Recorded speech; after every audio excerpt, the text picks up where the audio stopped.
Welcome back to a new post today. And yesterday itself, we had signed a long-term agreement with the Chahbahar port with Iran, and it's a strategic move aiming to increase India's footprint in the West Asia region and along with boosting of trade in the Central Asia region. But immediately, US came up and warned India that the agreement would bring India under the radar of US sanctions against Russia. So what exactly is this issue all about, and why is the Chahbahar port so important? What is the importance or the significance of a long-term agreement when we had already signed an agreement with Iran to develop the Chahbahar port? So just on Monday, that's day before, on May 13th, we had Indian Ports Global Limited and the Maritime Organization of Iran signing a long-term agreement or a contract for Chahbahar port, enabling the operation of the Shahid Basheshti Port Terminal in Chahbahar for the period of 10 years. Now, this will deepen strategic and economic cooperation between India and Iran and also expand its global footprint along with trade in the region. So, this 10-year bilateral contract with Iran for operating the Chahbahar port is likely to bring in an investment of approximately $370 million, comprising a direct investment of $120 million from India for infrastructure development in Iran and a $250 million line of credit to Iran. Moreover, the agreement could also be extended by mutual consent, and India will surely do so because Chahbahar is an important opening not only to Afghanistan, West Asia, but also the Central Asia and the European region as well. Now, this 10-year bilateral contract, as I said, will bring a lot of investment. It was in 2018 that the Indian Global Port Limited took over the operation of the Shahid Basheshti terminal, but India was operating the port on a short-term agreement, and now we have a long-term agreement. So this was to be renewed, and the short-term agreement and Iran's geopolitical tension kept the shipping companies and the investment at bay from investing in Chahbahar. Now, the long-term agreement was stalled for various reasons, like, for example, negotiations between India and Iran faced a deadlock when Tehran refused to agree to an international arbitration framework, citing the need for a constitutional amendment. However, most of the clauses, including the arbitration, now have been which were a point of contention, have now been agreed upon. And after India and Iran signed the long-term agreement in Chahbahar, US has warned that any country having business and dealings with Tehran ran the potential risk of sanctions. Now, let me tell you, previously, when we signed the short-term agreement itself, India was exempted from the sanctions. Now again, it's under Biden's regime that US has warned India of sanctions. So the US warned that any country having dealing with Iran runs the potential risk of sanction, noting that it was aware that Tehran and New Delhi were signing a deal concerning the Chahbahar port, and the warning came despite the Chahbahar port being exempted from US sanctions previously.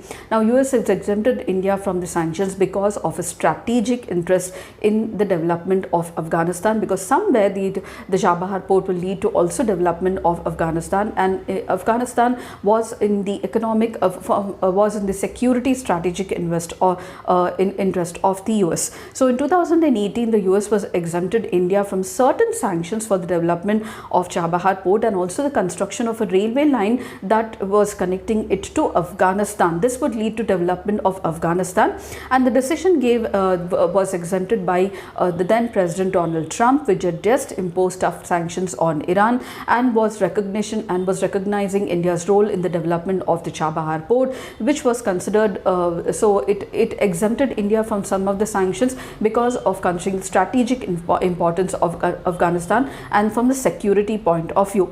Now, in a statement, the US Department has said in 2018 that the administration of USA had granted a narrow exception under Section 124A of 1244 of Iran Freedom and Counter-Proliferation Act of 2012 to allow a limited number of activities that supported the reconstruction and development of Afghanistan, which is a key US security interest in the West Asia, in the Asian region.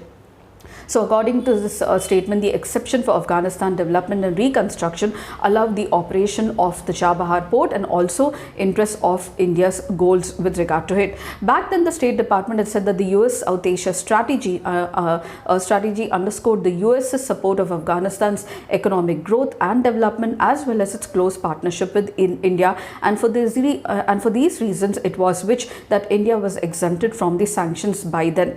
So circumstances became favorable then for the development of the Chahbahar port by Iran after the European Union and the 5 permanent members of the United Nations Security Council plus Germany, which is the P5+1, had signed the joint comprehensive plan for action with regard to Iran's nuclear program. Now, under the deal, a control and a monitoring regime was imposed in Iran's uranium enrichment level, limiting the enrichment level for civilian or energy purposes and to prevent the weaponization of the nuclear program as well. In return, some of the sanctions that were imposed in Iran were lifted, making it possible for countries like India to push in investments in the country, especially for India, the Chahbahar port. The Trump administration then later seized the US participation in the Joint Comprehensive Plan of Action in 2018 and again reimposed all the US sanctions that had been eased pursuant to the signing of the JCPOA, or the Joint Comprehensive Plan of Action with Iran, and then started the problems. So then in August 2021, the US officially ended its military presence in Afghanistan after the Taliban took over, and also after 2 decades of American involvement that was triggered by the September 11 terrorist attacks way back. So why exactly is that? So now, once again, Afghanistan is in focus because US is nowhere present there, and therefore because of the signing of the 10-year agreement, it is once again told India that any country that partners with Iran will face sanctions, but it has not specified what exactly will be the sanctions like. So why Chahbahar port does actually matter to India? Now let me tell you, we have a neighbor Pakistan, but it does not allow us to transit the goods. So an India-Iran flagship project, which is located at the mouth of the Gulf of Oman, which is called as the Chahbahar port, offers India an alternative route for trade with the landlocked Afghanistan and the Central Asia as well, with Pakistan denying India the land access to these regions. And so this gateway is very, very important not only to Afghanistan but the whole of West Asia, along with the Central Asia and farther the European regions as well. This is considered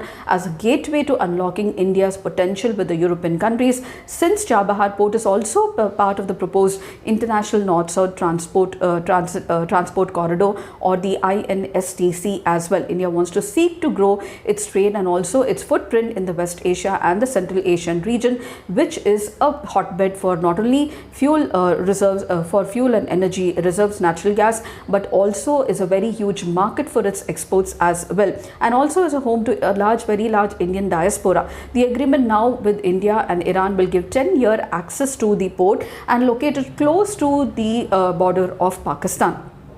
So these are some of the important points that I wanted to discuss with you as a basis for you to understand the sanctions calling out to India from the US and what exactly is the strategic importance of Chahbahar. So along with the G20 summit, we had also signed the West Asia Economic Corridor. So this will also be a very, very important gateway and an opening to the Central Asia, West Asia and the European. Let me tell you, India is planning to widen its footprint and also its trade market, not coming away from the then conventional markets, looking for newer markets, newer region, not only for energy security but also for its exports as well.